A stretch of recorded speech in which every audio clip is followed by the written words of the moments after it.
Welcome back. More homeowners across Arkansas have been turning to solar power these days, but in some rural places across the state, homeowners have not been able to get their solar arrays connected to the grid. That could change now that an administrative law judge has weighed in. Of course, Arkansas Business has been following the story. Editor Lance Turner joining us now. And Lance, why has it been so much trouble for these homeowners to get these things up and running? Well, I'll tell you, we started reporting on this issue last year, and what we found were cases of some homeowners who had solar systems installed being unable to get connected to the power grid by their local co-ops. And that connection, of course, would allow them to take advantage of net metering here in Arkansas, which allows them to put any excess power that their solar grids generate back onto the grid, and of course, see some savings in their electric bill.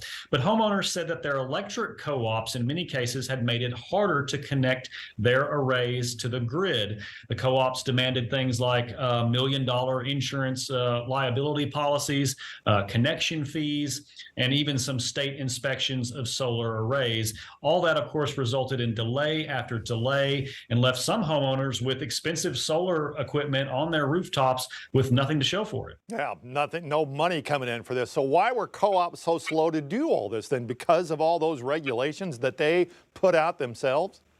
Well, and co-ops tell us too that their procedures are based in many cases on state and federal regulations that they have to follow. One example they cited was that certain co-ops are supposed to require insurance from any vendor that attaches to their system, and that includes things they say like solar arrays. The co-ops have also said that these new net metering projects can throw off years of co-op planning in terms of trying to project electricity demand and usage, and throwing off that planning, they say, could result in its customers having to pay higher prices for power. All right, so we mentioned at the beginning that an administrative law judge has stepped in. What has this judge said about all this?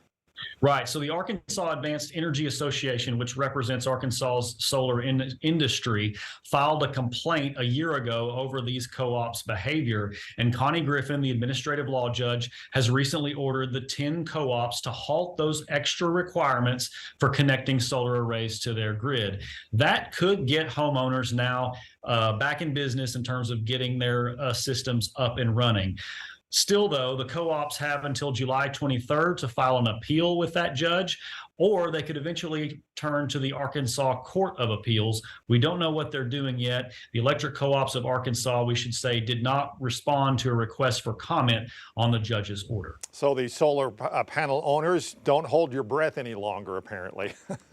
We'll see what happens. All right, Lance, thank you so much for joining us. Of course, you can read more about this on arkansasbusiness.com.